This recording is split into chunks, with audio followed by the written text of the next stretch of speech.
नमस्कार, मैं हूं हेमेंद्र शर्मा और आप देख रहे हैं एमपी राउंडअप।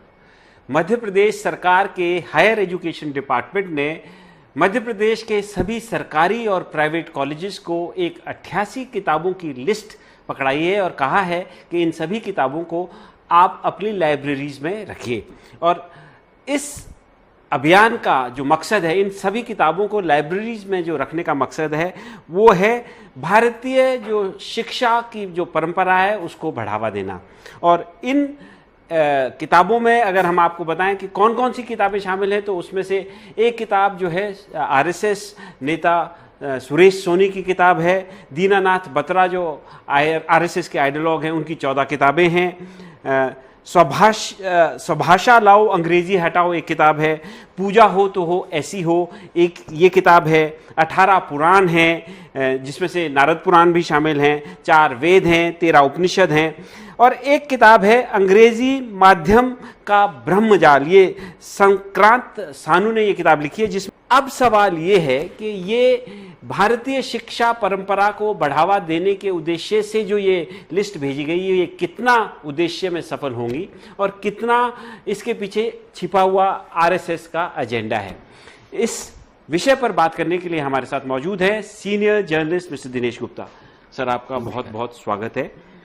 सबसे पहले तो ये मैं आपको बताना चाहता हूँ, मतलब अपने दर्शकों को आपकी इस डिबेट के माध्यम से बताना चाहता हूँ कि ये कंपलसरी नहीं कहा है एजुकेशन डिपार्टमेंट ने, लेकिन चूंकि सरकार बीजेपी की है, सभी लाइब्रेरीज को भेजी गई है और कहा गया कि आप अपने पैसे से इसको खरीदिए। आप हमें बताइए कि सुरेश सोनी जी की किताब, दीनानाथ बत्रा जी की किताब, 14 किताबें, वो पहले भी गुजरात में दीनानाथ बत्रा जी कंट्रोवर्सी पैदा कर चुके हैं जब उन्होंने कहा था कि उर्दू, अंग्रेजी और ये इन तमाम भाषाओं के कुछ शब्द जो हैं गुजराती टेक्स्ट बुक से हटा दिए जाएं।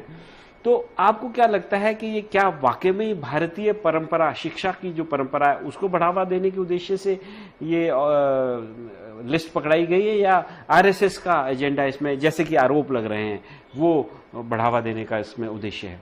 यदि आरोप और आरएसएस को हम समझना चाहें तो कभी भी आप देखिए, एक होता है ना कि हमेशा ये होता है कि Madhya Pradesh model, Gujarat model, RSS का मॉडल, ये अक्सर चर्चा में रहता है। तो ये आखिर ये मॉडल क्या है? ये केवल मॉडल हिंदुत्व तो नहीं है। यदि हिंदुत्व है तो ये वर्क कैसे करता है, ये बहुत महत्वपूर्ण है। तो इसमें शिक्षा एक बहुत महत्वपूर्ण पार्ट है, हिस्सा है, क्योंकि शिक्षा के जरिए आप दिमाग में डालते हैं चीजों को। एक आइडियोलॉजी को यदि आपको डालना है तो आप प्राइमरी से लेकर हायर एजुकेशन तक उस आइडियोलॉजी को आप डालिए, तो एक समय जो है आपको आरएसएस की विचारधारा का व्यक्ति सामने खड़ा हुआ दिखाई देगा। तो हमेशा आप देखिए कि जब भी भाजपा की सरकार होती है तो एक चीज बड़े सामान्य तौर पर चर्चा में आती है कि सिलेबस बदल दिया। चाहे वो हायर एजुकेशन का हो, चाहे स्कूल एजुकेशन का हो, प्राइमरी का। ये होता है कि साहब हमको गांधी नेहरू जैसे जो कैरेक्टर है उसी तरह के जो आजादी की लड़ाई में रहे उनको शामिल करना है या विचारधारा को शामिल करना। तो एक तरह से ये विचारधारा को प्रोत्साहित करने की का एक तरीका होता है, क्योंकि ये सिलेबस की बुक तो है नहीं। कॉलेज क्या करते हैं, उनको सिलेबस की बुक खरीदने के लिए फंड किया जाता है। यदि मान लीजिए आप कोई पुराण साहित्य है तो आप संस्कृत विश्वविद्यालय है, संस्कृत का कोई यदि है तो बिल्कुल निश्चित तौर पर खरीदना चाहिए, क्योंकि उसकी आवश्यकता है। तो क्या किसी साइंस कॉलेज में इनकी आवश्यकता है? जो बजट बच्चों के लिए होता है, किताबों के लिए, पाठ्यक्रम के लिए, अच्छे ऑथर्स के जो है जो रिसर्च है जिसमें उनके लिए, यदि उनका पैसा आप यहाँ लगा देंगे तो फिर मेरे तो समझ से परे है कि ये जो इससे फिर क्या विकास होगा बच्चों को, चाहे आप भाषा की बात करिए चाहे किसी की भी। अच्छा दिनेश जी, इसमें जो पूरी किताबों का जो लबोलबाब जो दिख रहा है, सेंट्रल थीम जो दिख रहा है, वो अंग्रेजी भाषा के खिलाफ है कि अंग्रेजी भाषा का ब्रह्मजाल। मैं आपसे ये जानना चाहता हूँ, आरएसएस वाले तो शादी नहीं करते हैं तो उनके तो परिवार डायरेक्टली नहीं होते, लेकिन उसी परिवार से भारतीय जनता पार्टी आती है। भारतीय जनता पार्टी के तमाम नेता, चाहे वो शिवराज सिंह चौहान हो और कोई भी नेता हो, मैंने ये देखा है, ये अंग्रेजी भाषा के खिलाफ प्रचार तो करते हैं लेकिन अपने बच्चों को पढ़ाते हैं अंग्रेजी स्कूल में। इसको आप कैसे देखते हैं? देखिए, अंग्रेजी अभी भी हमारे यहाँ भारत सरकार में आप जाएंगे फर्स्ट लैंग्वेज है जी। उसी में सारा काम, में भी वही, उसी में सारा काम, बांधने का काम भी वही। और अब तो ये होने लगा है कि आपको हिंदी में काम करने के लिए कोर्ट्स ने भी कहा है, भारत सरकार भी कहती प्रोत्साहित कर रही है। हमारे देश की भाषा, राष्ट्रभाषा हिंदी नहीं है जी, ये तो है। अंग्रेजी भी नहीं है, क्योंकि हमारे यहाँ तो इतना तरह का कल्चर है कि साउथ में आप जाइए तो वो अंग्रेजी में ही काम करना पसंद करते हैं, या तो अपनी रीजनल लैंग्वेज में या फिर अंग्रेजी में। और भारत सरकार में भी करस्पॉन्डेंस जो है वो अंग्रेजी में लोगों को सूटेबल होता है। तो अंग्रेजी तो वैसे भी सरकारी तौर पर स्वीकार है, लेकिन जैसे वो है ना हिंदुत्व की बात होती है, इसी तरह भाषा की बात होती है कि साहब इसके जरिए के साहब जो लोग नहीं पढ़ पा रहे हैं अंग्रेजी, जिनके लिए कठिन लगती है, उनके लिए जो है शायद वो हमारे साथ आइडियोलॉजी के साथ आ जाएं। आप देखिए जो वैश्विक भाषा है अंग्रेजी, ज्यादातर जगह बोली जाती है। आप चाइना में भले ही अंग्रेजी कम बोली जाती होगी, ऐसी कोई कंट्री होंगी, लेकिन जो अंग्रेजी पढ़ा लिखा आदमी है वो दुनिया के किसी भी हिस्से में अधिकांश हिस्सों में वो अपने आप को जो है आइडेंटिफाई कर सकता है, अपने लोगों से कन्वर्सेशन कर सकता है, बहुत सारी चीजें कर सकता है। तो आपको जब यदि लोगों का विकास करना है तो हिंदी तो पढ़ाइए, लेकिन अंग्रेजी कोई कंपलसरी सब्जेक्ट नहीं है हमारे यहाँ, आज भी कंपलसरी नहीं है, आपकी चॉइस है। आप इंग्लिश मीडियम स्कूल में जाते हैं तो क्या ये दोगलापन है? जैसे अपने बच्चों को तो अंग्रेजी स्कूल में पढ़ाते हैं और कैंपेन करते हैं अंग्रेजी के खिलाफ। देखिए इस कैंपेन को लोगों ने स्वीकार क्यों नहीं किया?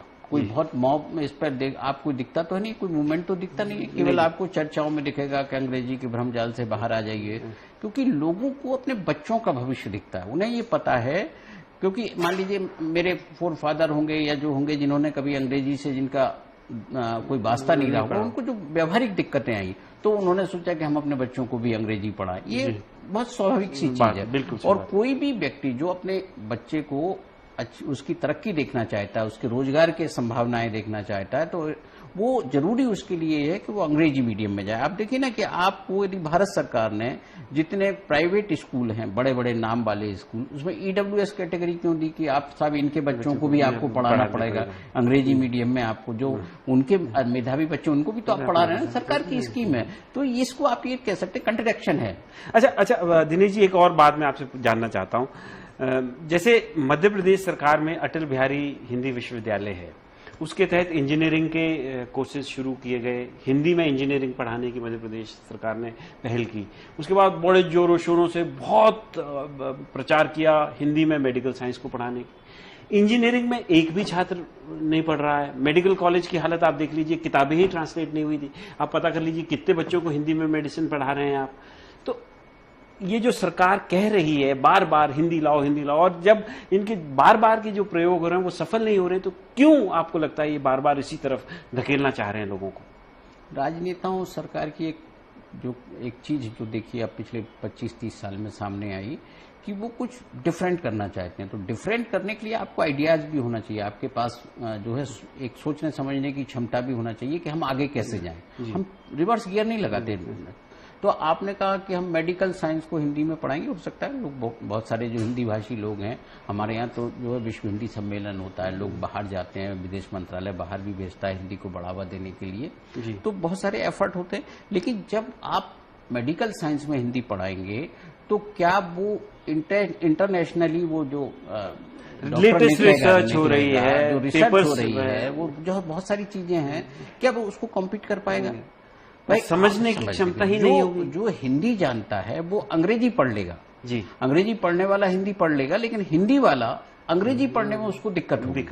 तो ये व्यवहारिक चीजें, आपको भाषागत व्यवहारिक चीज तो समझना चाहिए कि आपको इंजीनियरिंग में हमको कौन से मेथड पर जाना है, मेडिकल साइंस में किस पर जाना है, हमको कोर्ट लैंग्वेज में किस को जाना है। फिर तो आप कहेंगे कि जो कोर्ट की लैंग्वेज है, जैसे बहुत सारे कानून की क्लिष्ट भाषा होती है, तो आप फिर उसको कहेंगे नहीं साहब ये इसको हटाइए, लोगों को समझ में नहीं आता, आप ये भाषा जैसे इंडियन पेनल कोड को कॉपी पेस्ट करके भारतीय न्याय संहिता कर दिया, उससे क्या फर्क पड़ने जा रहा है? कोई फर्क नहीं पड़ता। अल्टीमेटली लोगों की एम तो ये है ना कि आपको जस्टिस मिल रहा है कि नहीं। तो आपका जो सोच है वो ऐसा होना चाहिए कि लोग आपसे एसोसिएट हों। जबरदस्ती आप ऐसा प्रोजेक्ट ना करें कि नहीं लोगों को बड़ा जो है समर्थन मिला है, ऐसा है नहीं। क्योंकि बहुत जल्दी हम ये देखते हैं इस तरह की जो चीजें हैं वो बहुत पॉपुलर नहीं हो पाती और अनपॉपुलर होती हैं, फिर लोगों के अंदर गुस्सा आता है, फिर लोग कहते हैं कि आपको पॉलिटिकली आप जो है आपने ठीक से स्टैंड नहीं लिया या आपने पॉलिसी लेवल पर कुछ गड़बड़ कर। अच्छा, मेरा फाइनल सवाल आपसे है कि जैसे आज बात तो हम भी कर रहे हैं इसमें और अखबारों में भी चर्चा हो रही है, 2 तारीख का ये निकला हुआ ऑर्डर है,